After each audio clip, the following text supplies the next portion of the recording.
doctor Hugo Sánchez Carrese, vicerrector de investigación, el doctor Hugo Guerra Arteaga, sus ilustres embajadores, Juan Alvarita, Juan Melín Granda, los profesores aquí presentes, ustedes, queridos estudiantes. Damos inicio a la ceremonia de apertura del semestre académico 2017-2. En la tradición instaurada por el doctor Iván Rodríguez Chávez, nuestro rector, la universidad incorpora esta tradición escolástica de iniciar siempre las clases con una conferencia magistral que más o menos prefigure lo que atañe al quehacer académico a lo largo del ciclo y a lo largo de esta época. Por eso es que el tema de este mediodía es el reto de enseñar y aprender en el siglo XXI. Este año es organizado por el Rectorado a través de su oficina de extensión universitaria y protección social que preside el doctor Manuel Pantiboso. Él, por razones diversas, no puede estar presente, pero nos envía su discurso inicial, que paso a leer. Inauguración del segundo semestre académico por el doctor Hugo Guerra Arteaga, firma Manuel Pantiboso PC. Nuestra Universidad Ricardo Palma se complace en recibir hoy al doctor Hugo Guerra Arteaga, cuyo prestigio en el campo de las ciencias políticas, el periodismo y la docencia ha sido reconocido internacionalmente. El rector, doctor Iván Rodríguez Chávez, lo ha invitado por sus altas cualidades intelectuales y académicas para que ofrezca la presente conferencia en el trascendente acto de apertura del semestre académico 2017-2. La ceremonia se viene realizando desde hace varios años y es menester recordar que somos una de las pocas casas de estudios superiores que la privilegian por su capacidad para congregarnos y plantearnos metas comunes con una sólida visión humanista siempre presente en la comunidad que todos nosotros integramos, educadores, docentes y administrativos. El ilustre conferencista, el doctor Hugo Guerra Arteaga, es comunicador por la Universidad Nacional Mayor de San Marcos y abogado por la Pontificia Universidad Católica del Perú. Estudió las maestrías primero de Comunicaciones y luego de Economía con mención en Econometría en la Freie Universität de Berlín, donde posteriormente se graduó como doctor en Ciencia Política. Pertenece al Colegio de Educadores del Perú y ha sido 3 veces miembro del Consejo Consultivo del Colegio de Abogados de Lima y ex director de la Academia Interamericana de Derecho Internacional Comparado con sede en Lima. Recibió en 1986 el Premio Rey de España por los trabajos titulados ¿Existe una identidad latinoamericana? Y Descubrimiento y Nueva Historia. Dicho galardón, otorgado por la Agencia Española de Cooperación Internacional para el Desarrollo y la Agencia EFE, tiene como objeto reconocer la labor informativa de los profesionales del periodismo de lengua española y portuguesa, de los estados que integran la Comunidad Iberoamericana de Naciones y de las naciones con las que España mantiene vínculos de naturaleza histórica y cultural. Este hecho nos ayuda a comprender y sopesar la preeminencia del doctor Hugo Guerra Arteaga más allá de nuestras fronteras. Asimismo, ha recibido el Premio Solidaridad del Periodismo y 2 veces el Premio Jerusalén, ambos en mérito al ejercicio de la labor de comunicación social con altura y respeto a la dignidad de las personas, en aras de formar una mentalidad pluralista, tolerante y solidaria, orientada a construir un país cada vez mejor. También ha ejercido la docencia en diversas universidades del Perú y del extranjero. Desde el año 2004 es catedrático en la Universidad Ricardo Palma, tanto en el posgrado de Ciencia Política y Relaciones Internacionales como en la Escuela de Negocios Globales de la Facultad de Ciencias Económicas y Empresariales y en la Facultad de Derecho y Ciencia Política. Es además director del Instituto de Gobernabilidad y Relaciones Internacionales de esta Casa de Estudios Superiores. Como es de apreciar, en la esfera profesional y académica, la labor del doctor Hugo Guerra ha sido relevante en la construcción de una visión crítica de nuestro país y en su desarrollo. Ello encomiamos el reconocimiento que han tenido sus diversos aportes en el campo de la ciencia política y de la historia, además de su solvencia ética y valía como periodista. La conferencia que en breve ofrecerá el doctor Hugo Guerra Arteaga se denomina El reto de enseñar y aprender para el siglo XXI, en la que se destaca la importancia de forjar profesionales competitivos, sin incurrir en deformaciones de tipo economicista, como la mera búsqueda del lucro. Por el contrario, se hace énfasis en una formación integral y humanista. Conocemos el ideario del conferencista por los hechos que destacan su trayectoria, así como por su obra periodística. De hecho, en un artículo que publicó en el año 2015, a propósito del centenario del nacimiento de Alejandro Miro Quesada Garland, ensalzó su legado en el campo del periodismo, proponiendo una escala de valores que podemos citar y hacer extensivos a nuestro alumnado, como parte del reto de aprender y también de enseñar en un ciclo de retribución a la comunidad. En ese sentido, el doctor Guerra resalta la coherencia, puesto que no se puede ser uno en la vida privada y otro en la vida pública. También nos habla de la capacitación, ya que el profesional está obligado a capacitarse moral, intelectual y académicamente para alcanzar una alta calidad en su desempeño. Por otra parte, menciona que todo alumno en formación debe transitar por ciertas virtudes platónicas. Uno, la prudencia, que deriva de la experiencia, la equidad y el estudio. Otra, la fortaleza, que estriba en hacer de su profesión una forma de vida ajena a los intereses subalternos. La tercera, la templanza, que se logra con la mesura y el rechazo a cualquier tipo de fanatismo.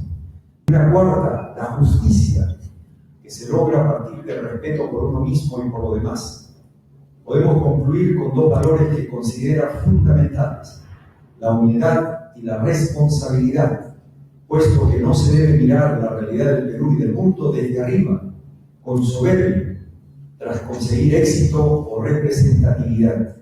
Es también correcto que ese poder se legitime con una relación directa e involucrada con las propias personas que nos rodean y un auténtico compromiso con la construcción de ciudadanía en democracia y la defensa de los derechos humanos y de la libertad. Seguramente nuestro distinguido conferencista centrará hoy estos temas inherentes, y qué mejor oportunidad si se efectúa por la vía de un encuentro de estas características. Agradecemos la gentileza del doctor Hugo Guerra Arteaga por hacernos escuchar su palabra en esta renovada apertura académica que sin duda será un reencuentro con la investigación y nuestro compromiso por transformar la realidad en una cultura de paz. Iniciamos la conferencia con un fuerte aplauso dedicado al doctor Hugo Guerra Arteaga.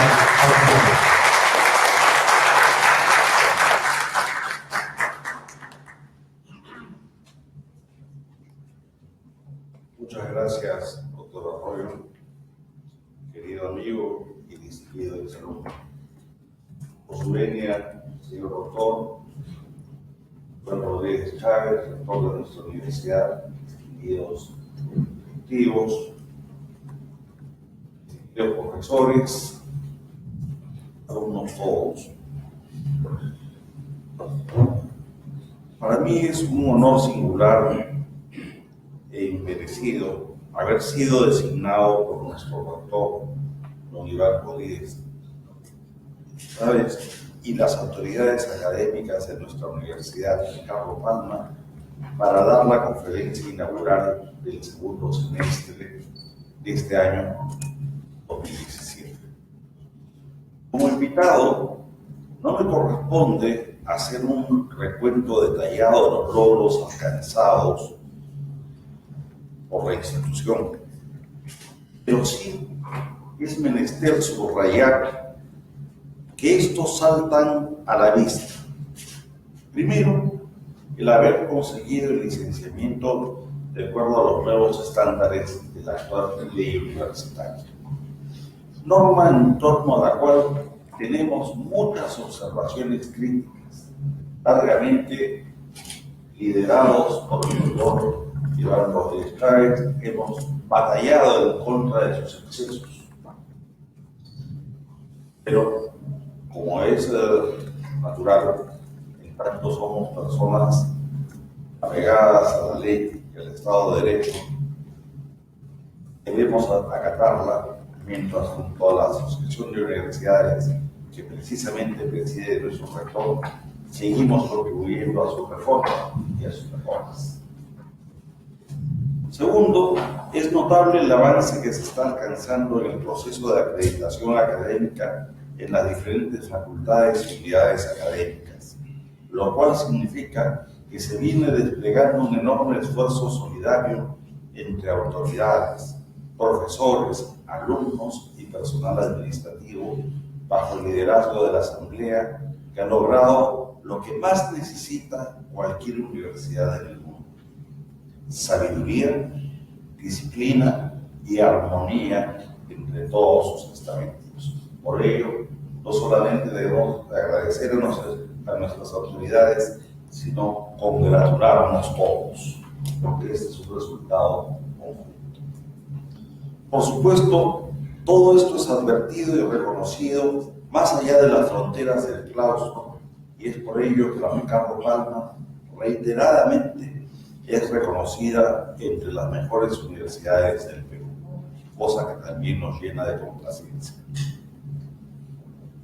Luego de esta brevísima introducción, debo hacer, sin embargo, un paréntesis antes de proseguir, porque es de justicia y cordialidad fraterna invocar a esta comunidad a ponerse de pie para recordar con un minuto de silencio. Los invito a ponernos de pie para recordar con un minuto de silencio la memoria de nuestros queridos amigos y colegas que partieron de vuelta a la esencia divina en el primer semestre, como entre otros los doctores, ex vicerrectores académicos, Leonardo Alcaiguamán y el doctor Manuel Guamán Guerrero, entre otros queridos amigos y distinguidos intelectuales.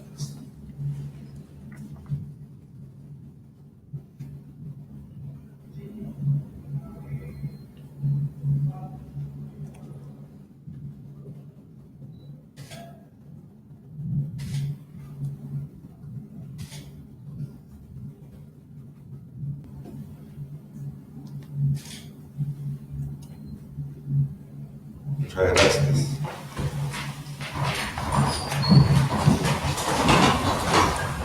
Ahora sí, por su venia, señor rector, permítanme proceder propiamente a la charla de este día. Como todos ustedes saben, el tema de mi conferencia es el reto de educar y aprender para el siglo XXI. Para ello he dividido el discurso en aras del tiempo en dos partes.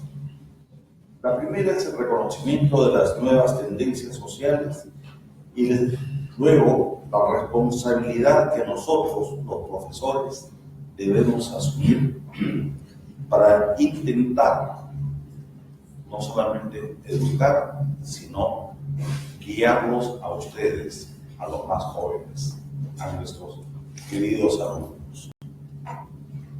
Comenzaré entonces señalando lo obvio. Vivimos en un mundo impulsado por el acelerado cambio tecnológico y social.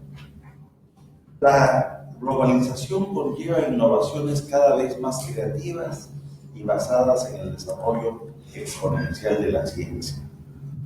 Esta nueva realidad es emocionante, sin duda, pero es también aterradora. Nos presenta nuevas oportunidades, desafíos y responsabilidades literalmente desconocidos. Por tanto, debemos reconocer que en un entorno de cambios acelerados, el futuro es incierto. Esto plantea una pregunta clara. En un mundo consumido por la incertidumbre, ¿cómo podemos asegurar el éxito de nosotros mismos como individuos, de nuestra comunidad académica, de nuestro país e inclusive del planeta. Permítanme contarles algunas pocas singularidades que están en curso. Ante todo, vivimos en una sociedad que se llama disociada. El auge de la tercera revolución industrial, la continuación de la mundialización y la profundización de sus repercusiones están transformando radicalmente la sociedad, pero con un gravísimo problema. Día tras día aumentan las desigualdades entre los países y dentro de ellos. Las diferencias no solo están dadas por la hiperpolarización de la riqueza económica, sino por la velocidad de acceso y adecuación a las nuevas tecnologías. Por ejemplo, y esto lo he mencionado muchas veces en clase, el número de transistores que se pueden insertar en un chip se dobla cada 18 a 24 meses. Esto significa un crecimiento exponencial del 35 al 45% anual, pero esa velocidad se sigue acelerando. Para tener una idea gráfica, recordemos lo que postulaba la ley de Moore, un científico norteamericano, que advertía en el ya lejano año de 1998, y cito: si la industria automovilística avanzara tan rápida como la de la industria de semiconductores, un automóvil Rolls-Royce recorrería 500.000 millas con medio galón de gasolina y sería más barato tirarlo que estacionarlo. Para la física cuántica, a esta velocidad del crecimiento, el presente es apenas un holograma en el tiempo. Fíjense, la primera revolución industrial entre 1760 y 1830 estuvo signada por el uso del vapor y la lanzadera volante. Implicó que la productividad permitiera duplicar el nivel de vida cada 47 años. Con la segunda revolución, entre 1860 y 1913, determinada por el uso de la electricidad y el motor de combustión interna, la productividad permitía duplicar el nivel de vida cada 35 años. Entre 1973 y 1995 se produjo la llamada paradoja de la productividad, elevando la expectativa de vida a los 70 años de edad promedio. El periodo de la incertidumbre, también conocido como de la nueva economía, entre 1996 y 1999, se basó en las nuevas tecnologías de la información y las telecomunicaciones. A partir de entonces, la productividad permite duplicar el nivel de vida cada 27 años. Así, de hoy en más, teóricamente, cada 14 años podríamos incrementar nuestras expectativas de vida y va a llegar un momento en que sea normal que las personas sobrepasen largamente los 100 años de existencia. Pero claro, todo estará condicionado a su acceso a las nuevas tecnologías médicas. Las buenas noticias se concentran, sin embargo, en el llamado primer mundo, porque mientras tanto, año tras año se agravan globalmente la pobreza, las desigualdades y la exclusión. La mitad de la humanidad, es decir, 3.500 millones de personas sobre un total de 7.000, trata de sobrevivir en la pobreza con menos de $2 al día. 70% de los pobres son mujeres y 2/3 de estos pobres no han cumplido 15 años de edad. La proporción del ingreso del 20% más rico en comparación con la del 20% más pobre en el mundo pasó de 30 frente a 1 en 1960 a 74 frente a 1 en 1997. Hoy, aunque suene hasta ridículo, algo que hemos mejorado, la proporción es de 45 a 1. Esto nos lleva a preguntarnos, pueden la democracia y la paz, pueden las escuelas, el Estado-Nación, pueden las ciudades sobrevivir a esta polarización extrema y a los fenómenos de secesión urbana, tecnológica y cultural que genera. En 2017, la paz mundial está en riesgo. La aparición de nuevas amenazas para la paz, la seguridad y los derechos humanos nos ponen ante el riesgo de una tercera guerra mundial. No se trata solamente de las cosas más publicitadas, de las amenazas de los norcoreanos y sus nuevas armas, o de las iraníes y sus nuevos desarrollos atómicos. Estamos presenciando la multiplicación de los conflictos asimétricos, de las guerras de cuarta generación, el aumento de enfrentamientos interestatales y de conflictos interétnicos o intercomunitarios, el resurgimiento del racismo, la xenofobia, las formas extremas del nacionalismo e intolerancia religiosa, aumento del crimen organizado y la violencia virtual, es decir, la violencia que se da en el ciberespacio. Ahí donde todos, particularmente ustedes jóvenes, pasan gran parte del día. La construcción de la paz y la seguridad requerirán en lo sucesivo que se reconozcan todas las nuevas dimensiones de la seguridad humana y la promoción eficaz de todos los derechos humanos. Vladimir Putin y Donald Trump postulan cada quien desde sus intereses un nuevo orden mundial. Pero hay jugadores nuevos y poderosos, como entre otros China y la India, por ejemplo. Y la verdad es que podemos concluir en que con nuevas categorías ideológicas la Guerra Fría no ha sido superada y que nos estamos adentrando en un orden mundial post-occidental. En este contexto, la agudización de los problemas vinculados con el crecimiento de la población se torna peligrosa. La población mundial creció de 5.700 millones de habitantes en 1994 a más de 7.200 millones para el año 2014.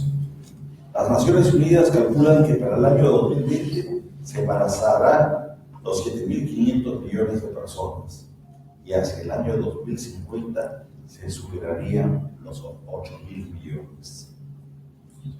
Son muchas las hipótesis sobre una tercera guerra mundial, pero basta decir que con el avance técnico-militar de los últimos años de explotar la contienda, todo el mundo estaría en riesgo de destrucción.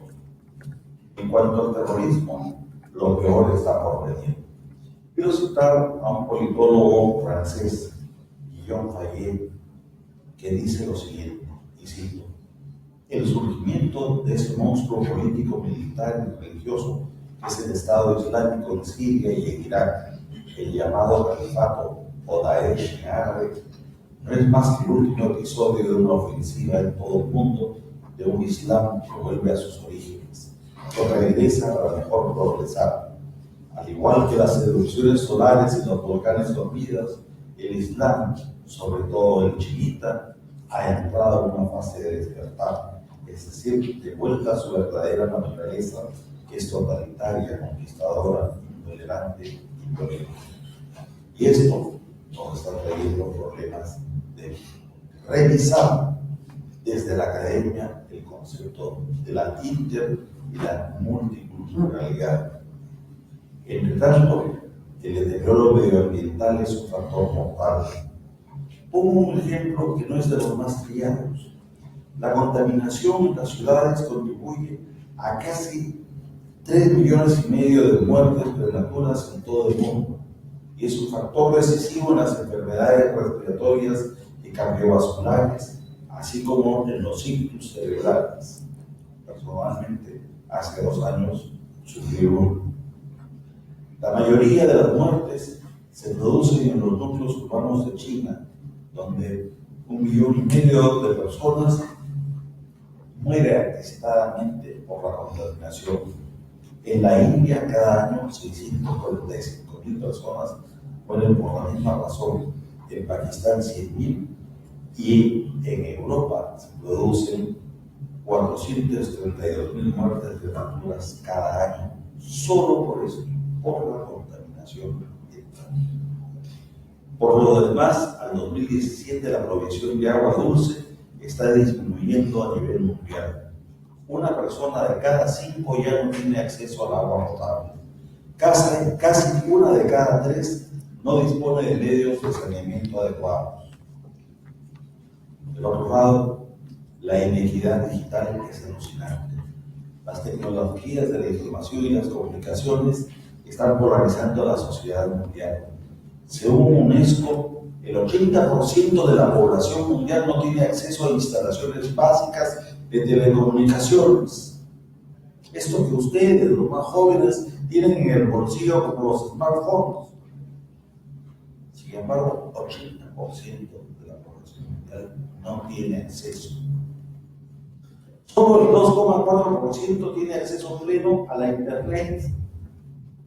Además, respecto a los contenidos de la Internet y a la bioingeniería, se están planteando las paradojas que son propias de la cibernética versus la ciberética. Es decir, cuánto nos aporta ética e incluso moralmente el desarrollo tecnológico del siglo XXI. Mientras tanto, hay un trágico decaimiento de la democracia. Según la Economist Intelligence Unit, perteneciente al grupo editorial de Economist, en un informe del 2015 se comprueba que solo la mitad de los 165 países incluidos en la investigación pueden considerarse democráticos y apenas 25 se encuentran en el segmento en el que el sistema funciona a plenitud. En medio de todo esto, vivimos en una sociedad virtual y atemporal. Fíjense, por favor, en los términos: sociedad virtual. El solo hecho de estar más pendientes de lo que ocurre en las redes que lo que ocurre en la vida real nos hace estar en esa sociedad virtual no tangible. Seguramente aquí sabemos mucho más de lo que está pasando en Barcelona por el atentado islámico que lo que está pasando en la Plaza de Armas con la huelga, o en la Plaza San Martín con la huelga de los profesores. Es un ejemplo. Pero además, vivimos también en una sociedad atemporal. El concepto es profundo. La transformación de la concepción del tiempo es uno de los pilares de la nueva sociedad y se basa en el nuevo paradigma de las tecnologías de la información. Hasta hoy concebimos el tiempo en el modo lineal, cronológico y secuencial, pero ese concepto es cada vez más relativo, como la jornada de las 8 horas de trabajo. Los nuevos sistemas de producción exigen sistemas nuevos, como el trabajo cualificado a tiempo flexible o la gestión del tiempo como un recurso más de los que la empresa dispone, convirtiéndose en un factor diferencial de las mismas. Esto provocará una diversificación de los horarios laborales. Por eso ahora uno puede trabajar desde un Starbucks sin tener que ir a un domicilio. Y la aparición de los trabajos de media jornada, las jornadas flexibles y el trabajo ocasional. El trabajo no será más el núcleo central de la vida de la gente, que siempre se ha estructurado en torno a las horas laborales diarias, semanales o anuales. Hoy, la inserción laboral es en promedio a los 20 años de edad. La tendencia es que ingresen a futuro a la vida profesional a los 24 años, pero que sean excluidos de los trabajos por falta de control, por falta de buen manejo de las nuevas tecnologías, tan rápido como a los 54 años. Los que ya pasamos a esa edad somos, como bromeábamos con algunos profesores hace un rato, simplemente ancianos veteranos. El sistema no nos admite. Esto, ser excluidos del sistema productivo sobre una expectativa de vida de 70 a 85 años de edad. Eso trae problemas desde existenciales, como la negación de la muerte, hasta la comprensión de la atemporalidad social, pasando por el problema previsional. Si nos destruye tan rápido la fuerza laboral y la tasa de natalidad es cada vez más corta, ¿quién va a hacerse cargo de nuestras pensiones? Además, el avance de la ciencia plantea dilemas cruciales. En la actualidad ya hay 13 formas diferentes de concebir un embarazo sin que haya una relación sexual. Atención ustedes jóvenes, 13 formas de concebir sin una relación sexual. La fertilización in vitro es una técnica ya antigua que viene establecida, llegando a lo que se ha llamado a los niños de tubos de ensayo. Esas técnicas ahora incluyen el uso de donantes de espermios y de óvulos, como también de embriones congelados. En el futuro, y cuando digo el futuro es exactamente mañana, las mujeres podrán también tener sus críos clonando sus propias células. La reproducción asistida tiene los beneficios obvios de hacer posible la maternidad y paternidad de parejas infértiles, lesbianas, mujeres posmenopáusicas o mujeres que desean tener hijos sin la protección del padre. Pero científicamente eso está suponiendo el cambio del modelo familiar y la declinación de la subespecie macho. Malas noticias, jóvenes varones. Cada día vamos a ser más prescindibles, exactamente como la dama acaba de hacer. Finalmente, asistimos a la integridad de los sistemas. Hemos perdido la costumbre. Acá voy a citar a Alain Green, otro politólogo francés, quien dice: hemos perdido la costumbre de observar las capas inferiores de la sociedad, no esas en las que se desarrollan los integrismos o los populismos, sino el inmenso mundo de los excluidos. Estamos fascinados por la política internacional, el terrorismo, los atentados suicidas de los palestinos o las incursiones del ejército israelí en la franja de Gaza. Y ese es, en efecto, el ámbito en el que pueden estallar las grandes crisis y producirse los acontecimientos que ocupan las primeras páginas de los periódicos. Pero regresemos un instante, por ejemplo, de Oriente Medio y observemos a Latinoamérica. Podemos preguntarnos si no hay una gran parte del continente que esté próxima al estallido, o mejor dicho, a la descomposición. Lo mismo podría decirse de Europa del Este, por más que los países occidentales finjan ignorar su desintegración.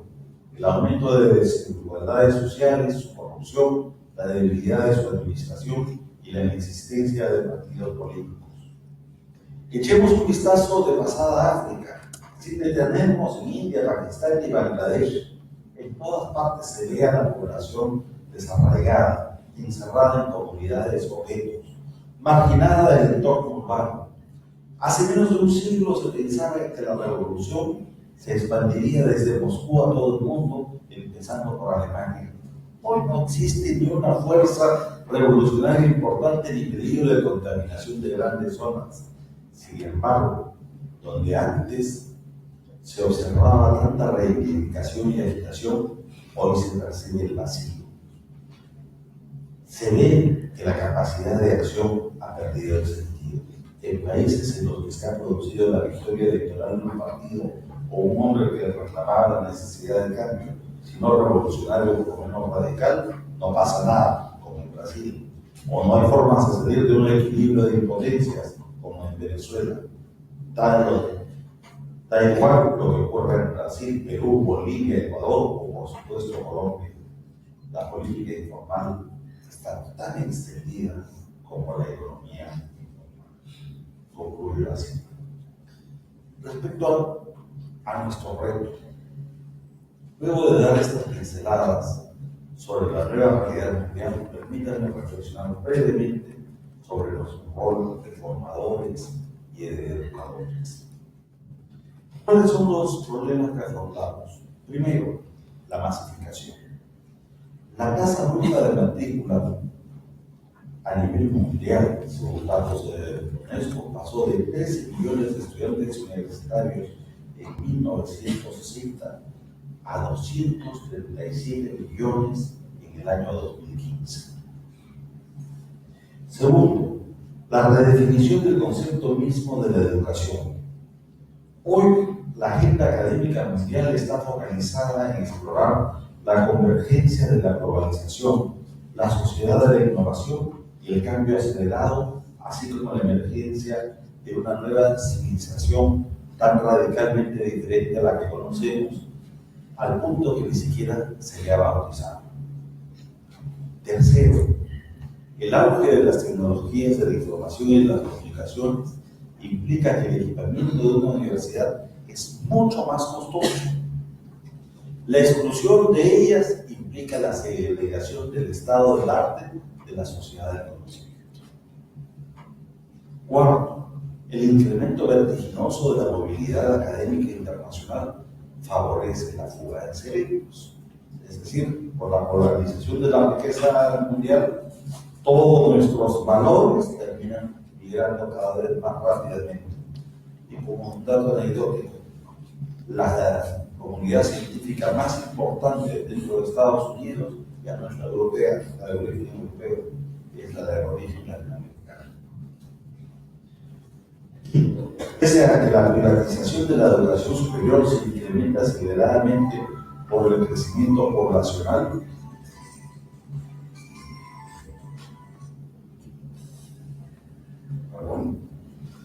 pese a que la privatización de la educación superior se incrementa aceleradamente por el crecimiento poblacional, sigue predominando la educación superior pública financiada casi en su totalidad por el Estado. En consecuencia, la calidad de la educación pública decae. Sexto, la crisis de la profesión profesoral es un fenómeno que se da en forma no solamente por lo que estamos viendo en la huelga del magisterio en niveles básicos. Lo que pasa es que se está acentuando la distorsión consistente en que los profesores se conviertan en empresarios del conocimiento, trabajando como contratados externos y consultores empresariales para complementar su salario, lo cual tiene efectos devastadores para la investigación y el perfeccionamiento docente mediante el estudio de nuevas técnicas y contenidos pedagógicos. En países como el Perú, la inequidad en el acceso por motivos de género, étnico, religioso o de clase social sigue privando a muchos con méritos suficientes para cursar estudios universitarios. Octavo, el impulso hacia el perfeccionamiento de los procedimientos de gestión, la evaluación, la rendición de cuentas y los procesos de acreditación son muchas veces positivos. Sin embargo, en más de una ocasión se han caracterizado por su aspecto burocrático y formal y para una inclusión grosera del Estado que avasalla la autonomía universitaria, tal es el caso de la SUNEDU en el Perú. Pero hay una carencia de actualización y flexibilidad en el currículo de la mayoría de las escuelas profesionales y los cursos de posgrado. Tenemos que hacer una revisión profunda de hacia dónde a la nueva tendencia mundial de la educación universitaria. Décimo, hay una desconexión preocupante entre la realidad nacional y el interés de los educandos que, sobre el texto de repudiar lo político, optan por convertirse en técnicos y no en académicos.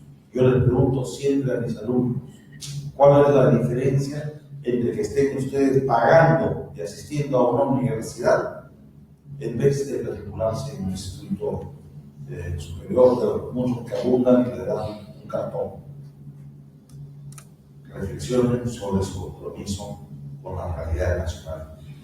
Un décimo, no cesa la emergencia de pseudo-universidades, instituciones que no se corresponden con la definición tradicional de la universidad, pero que ofrecen entrenamiento especializado en una variedad de áreas.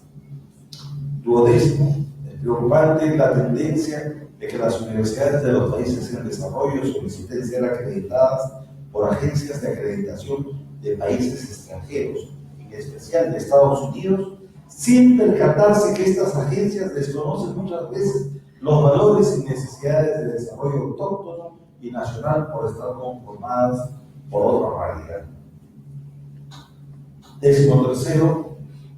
El boom de las cadenas educativas o de redes de universidades homologa la educación con estándares extranjeros, pero desconoce y desprecia la formación de profesionales y seres humanos comprometidos con su realidad nacional. Claramente debemos forjar profesionales competitivos, pero no podemos incurrir los académicos en la deformación economicista de los estudiantes. Es decir, tenemos que formarlos para que ustedes salgan al mercado a competir, pero no podemos caer simplemente en ser sus instructores técnicos, pensando solamente en el dinero. Tenemos la obligación de insistir en la formación integral y humanista que la Universidad Ricardo Palma siempre ha tenido como objetivo principal. 14. Los procesos de evaluación y acreditación que nos brindan mayor información sobre las universidades, la masificación de la educación superior, su comercialización, el ataque a la construcción de su condición de bien público, la emergencia de las tecnologías de la información y las comunicaciones, el auge de nuevos proveedores y el deterioro de las condiciones salariales y el trabajo de la profesión académica, entre otros factores, han llevado a un debate sobre lo que muchos consideran un creciente fenómeno de corrupción académica. Es decir, a la obtención de calificaciones, títulos universitarios, puestos académicos o certificaciones de acreditación mediante procedimientos irregulares, tales como pago de sobornos, venta de títulos sin cursar los estudios adecuados, venta de plazas a candidatos en lugar de otorgarlas a quien corresponde, y la acreditación de escuelas y programas sin los requisitos a cambio de pagar cierta cantidad. Nosotros estamos en la obligación de defender la pureza de la esencia académica y de la esencia universitaria. En conclusión, es objetivo sostener que las universidades y nosotros, los profesores, estamos influidos y condicionados por las políticas del Estado-Nación y por las tendencias globales del sistema mundial capitalista. Pero como académicos no podemos dejarnos llevar por la corriente. Es indispensable reflexionar sobre nuestro rol y los nuevos retos desde una premisa fundamental. Debemos contribuir a una progresiva y profunda transformación de la universidad sin dejar de transformar previamente y en forma radical la sociedad a la que nos debemos. En 1992, el politólogo Peter Drucker nos planteaba el reto de abarcar la convergencia, acelerar el cambio tecnológico y la globalización. Avisoraba que el uso de avanzadas tecnologías de la información y las comunicaciones permitiría que los conocimientos funcionen más allá de las nociones anteriores a los siglos XIX y XX, de los estados nacionales, la identidad corporativa y la identidad comunitaria.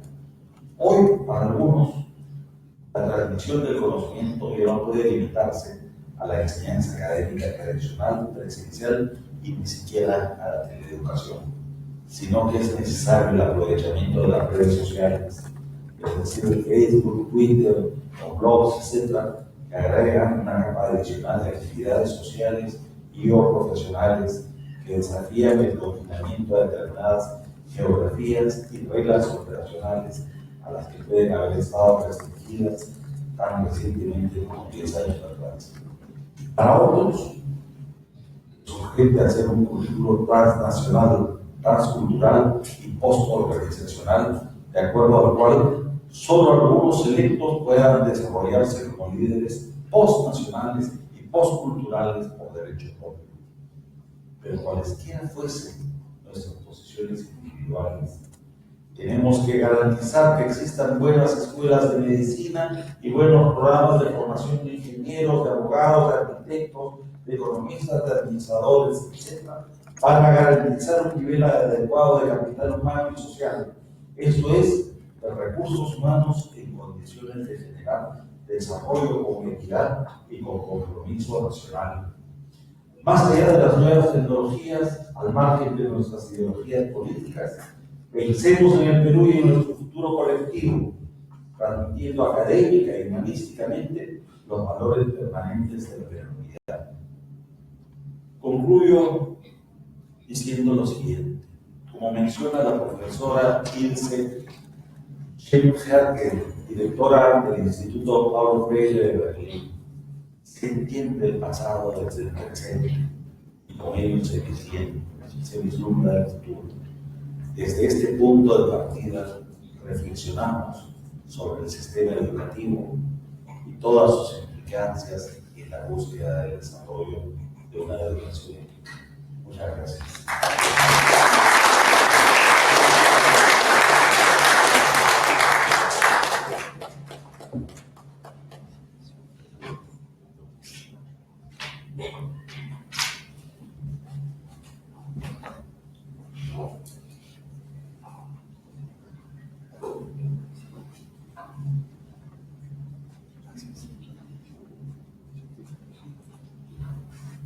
Seguidamente, finalizando ya el ciclo académico, la palabra de nuestra máxima autoridad, nuestro rector, el doctor Iván Rodríguez Chávez. Un fuerte aplauso.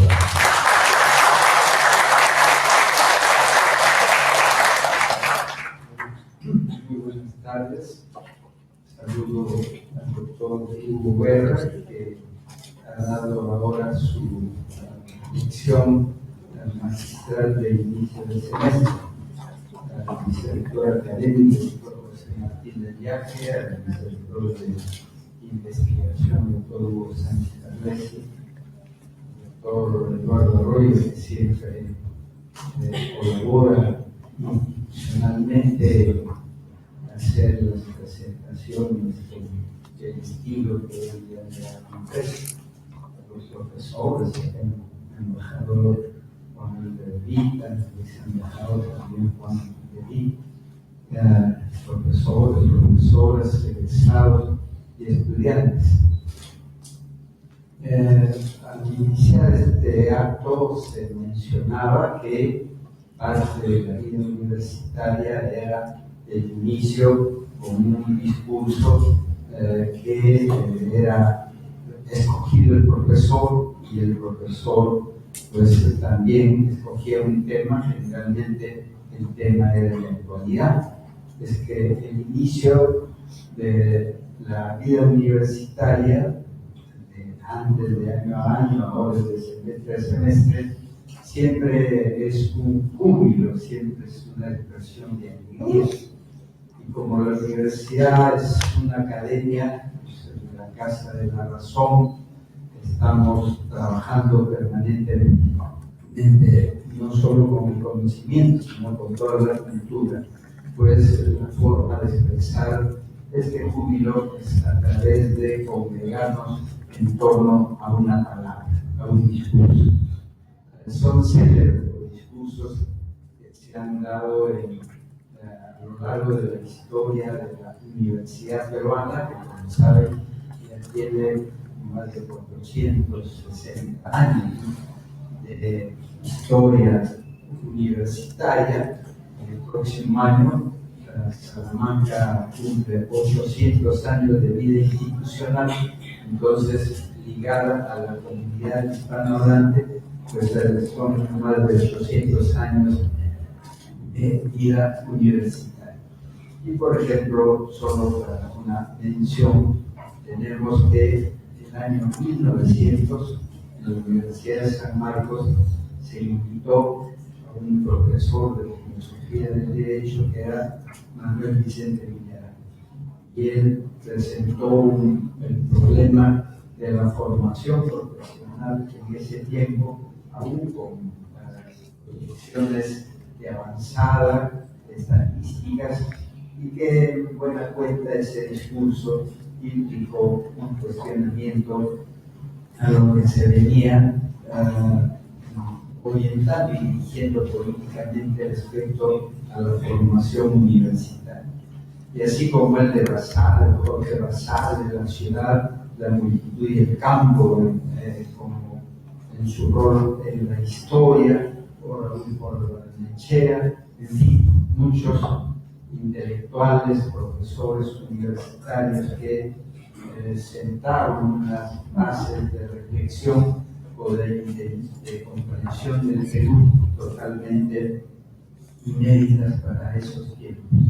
En esta oportunidad, en nuestra Universidad de Ricardo Palma, pues queremos conservar esas raíces sustantivas de la institución universitaria y escogemos profesores que pueden tener pues, una profundidad en el aborde del tema, como lo ha hecho el doctor Guerra Arteaga, que es un docente de nuestra universidad caracterizado por su dominio profesional y académico, su sentido de responsabilidad en su trabajo, el esmero y el cuidado que tiene con el cumplimiento de su deber docente, que eso todo va a circunscribirse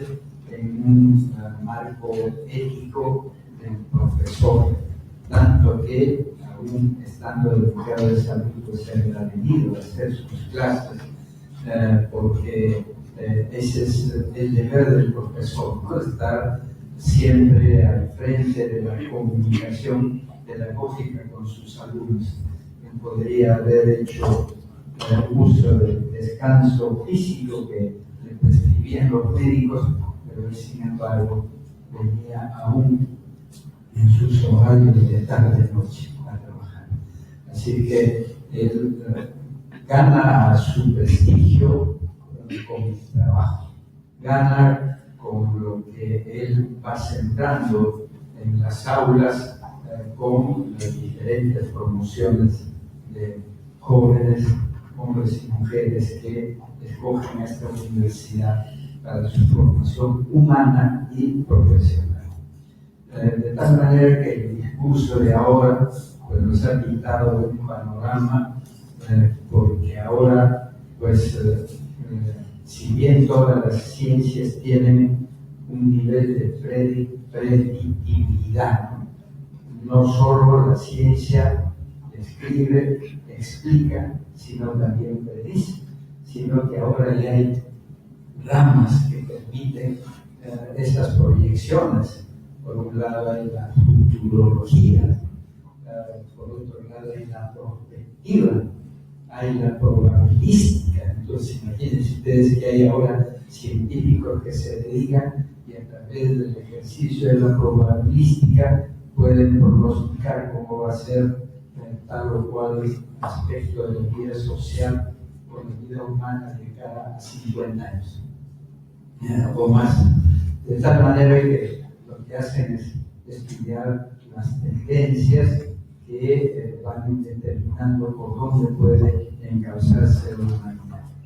El siglo XXI no ha comenzado en el año 2000, comenzó un poco antes, y sus grandes características es esta introducción del mundo electrónico, al punto que pienso yo, esta escala de la evolución de la especie humana también ha dado un salto, porque del Homo sapiens al Homo loquens, al Homo faber, al Homo legere, pues digo, ahora estamos en la era del Homo electrónicos, ¿no? Porque la electrónica está gobernando al ser humano con muchas ventajas, pero le diré también con graves desventajas. ¿Y cuál es la dependencia, la inutilización? Nos está haciendo perder capacidades. El mundo civilizado, aún antes de la electrónica, también nos ha ido mutilando de capacidades, nos ha ido cercenando que a la vez repercute en el modo de vida humana, pero a la vez con nuevos problemas de salud, de enfermedades, como estaba señalando en su discurso el doctor Hugo Guerra, ¿no?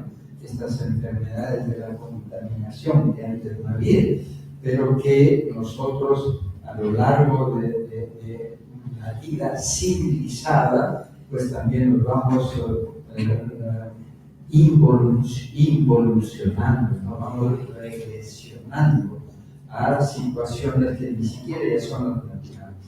Vivimos en un mundo atractivo, pero un mundo que no compatibiliza, no congenia con la naturaleza del ser humano, ¿no? Tenemos la bicicleta, el automóvil, tal que poco caminamos y nosotros debemos de caminar. El ser humano está hecho para caminar. El niño, ahora, imagínense, a los 30 años los niños de ahora van a ser viejos porque ya no hacen ejercicio, no saltan, no corren, están sentados, echados con los aparatitos electrónicos ensimismados ahí, pero entonces su musculatura, un sistema psicomotriz no funciona tanto, ¿no? En algún momento decía en Estados Unidos que todo es push-push, ¿no? Es la cultura del dedo, y el dedo va a crecer demasiado, porque entre tanto vamos dejando de usar otras partes del cuerpo. En un texto leía que se hace una persona, le pregunta a la otra, en su concepto, ¿cuál es la parte del cuerpo más importante?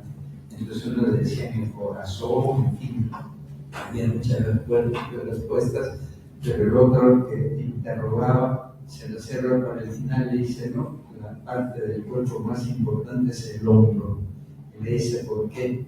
Porque ahí uno puede reposar la cabeza, recibir un consuelo y desfogar también de alguna una situación psicológica adversa, si se quiere. Es decir, busca el hombro de la persona para llorar, etc. Entonces, esta época de civilización nos va deshumanizando, nos va construyendo otro ser, que ya no somos los seres humanos. Y con este pronóstico de los 13 sistemas de poder ahora reproducirse, pues imagínense ustedes, no solo hay la valoración del macho, sino también es la alteración de la especie. Es una formación del ser humano, pero a partir de lo no natural, de lo químico, de lo artificial. Y por eso hay las objeciones éticas, ¿no? La ética es recogida por el derecho, pero no permite la clonación de seres humanos, sino la clonación de partes, un hígado, un corazón, un órgano, para un trasplante, ¿no? Para la recuperación de la salud. Entonces, esta época que vivimos indudablemente plantea nuevos problemas y nuevas necesidades, ¿no? Por ejemplo, esta necesidad de la comunicación que se ha universalizado, la comunicación electrónica, pues también la persona está conversando con otra, pero está sola, ¿no? Porque lo hace con la intermediación de un aparato electrónico. Estoy solo, estoy contento, me estoy mirando, nos estamos mirando los dos que estamos en comunicación, pero está tan lejos de uno que me encuentro realmente en soledad. También está mirando todo lo que es lo privado, ya no hay nada privado, porque todo lo que se conversa es público, además es captado, grabado, y como saben ahora, la primera prueba para cualquier problema que pueda tener la persona, que es el celular y la computadora. Lo primero que van a hacer es incautarle el celular para ver, y ahí los especialistas van a hacer el rastreo, ¿no? ¿Cuál fue su última llamada antes que aparezca muerto, etcétera, ¿no? Entonces son las primeras pruebas. La computadora, incaute usted la computadora, revisar ahí qué mensaje recibe, recibía, qué daba, con quién se comunicaba. Y ejemplos como este de Odebrecht se están poniendo en evidencia así, ¿no? No solo lo que dice la persona, sino qué hay en su celular, qué hay en su computadora, qué hay en su iPad, en fin, en todos los aparatos que se han creado ahora para la comunicación. Entonces, ¿cuál es la esfera de la intimidad, de lo arcano? Pues ahora ya eso ha entrado en extinción, ya se puede decir que nadie tiene secretos ahora, ¿no? Porque todo se comparte, hay quienes hacen uso excesivo de los medios electrónicos y están diciendo, ahora voy a cenar en el chifatal, le toman la foto al plato, lo comunican, lo hacen saber, pero imagínense en una época de inseguridad. Yo mismo estoy dándole pistas a mis enemigos, a los delincuentes, para que los delincuentes con mayor facilidad puedan disponer de mí como una de sus víctimas, ¿no? Entonces, todo avance, todo progreso humano tiene estas dos consecuencias, favorables y desfavorables. Favorables en unos aspectos, desfavorables en otros. Y allí, pues, lo que a la educación le corresponde es siempre preservar al ser humano. ¿Por qué?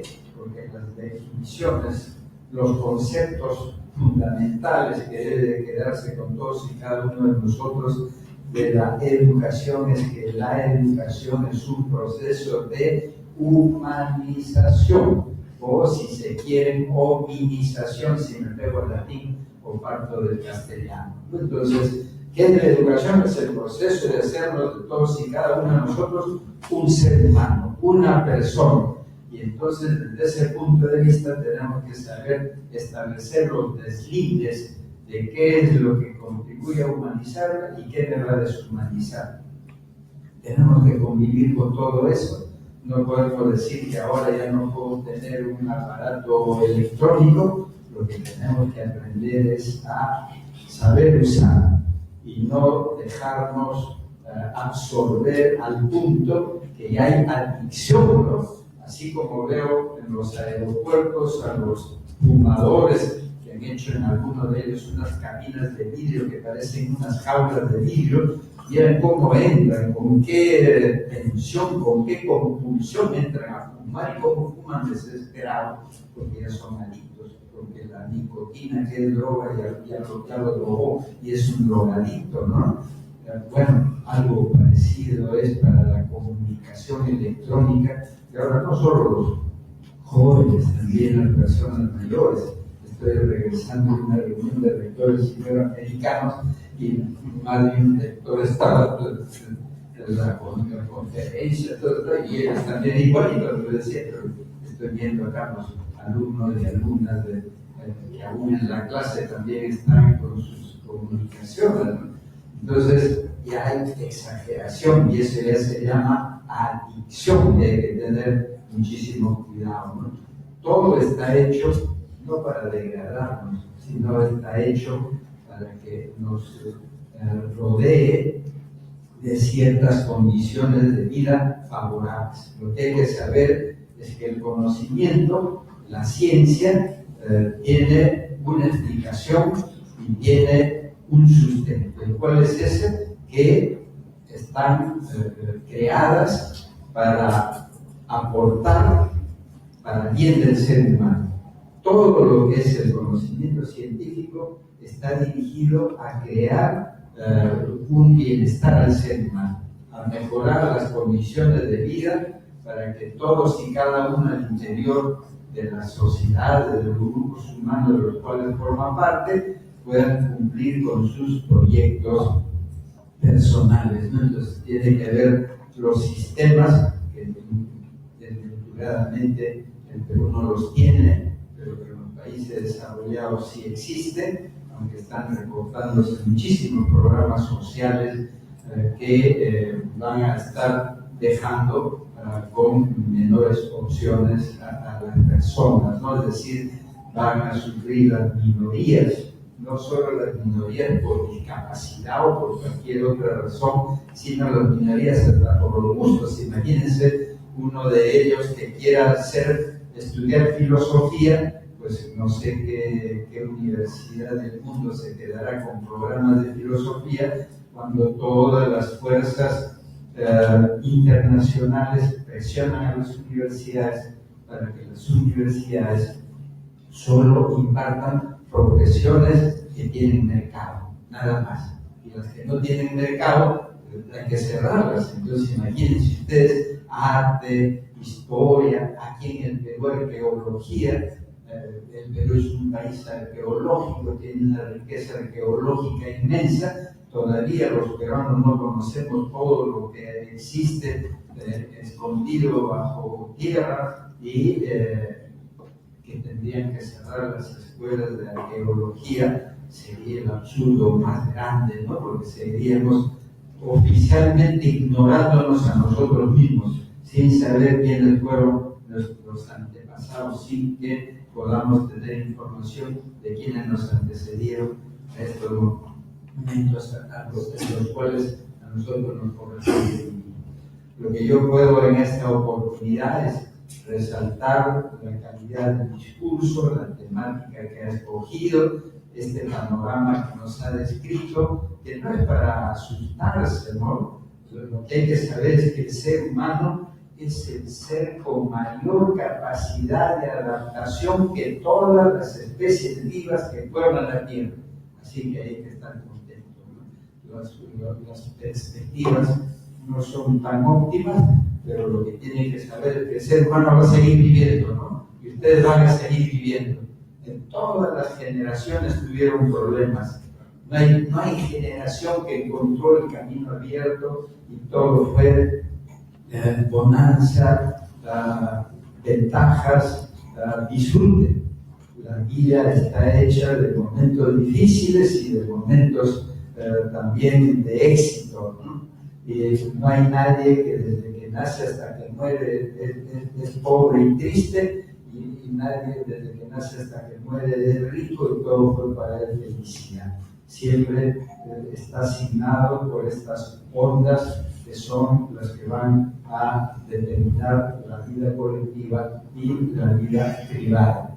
Hay algunas referencias remotas que nos sirven de antecedentes. Una de ellas es indudablemente esos mitos bíblicos de las vacas flacas y de las vacas gordas, ¿no? Entonces había momentos de abundancia y ahí estaban simbolizadas las vacas gordas, ¿no? Entonces la humanidad tenía mejores condiciones de vida, pero después, como eso no es eterno, pues pasamos a los momentos de las vacas flacas. Entonces el ser humano sigue viviendo aunque tenga mayores dificultades. Se va adecuando, se va adaptando y sigue con su nivel de humanidad que se describe dentro de lo que es la dignidad. La dignidad humana la sigue conservando y sigue pugnando por su sobrevivencia. Y para eso, pues, va a liberar su creatividad. Y en eso los peruanos somos campeones. El pueblo peruano debe de recibir el premio Nobel, porque los peruanos, imagínense, sobrevivimos a cuanta dificultad y cuanta tragedia se ha presentado y seguiremos sobreviviendo. Descendemos de una gran cultura, nos mezclamos con otra gran cultura y eso lo tenemos que conservar.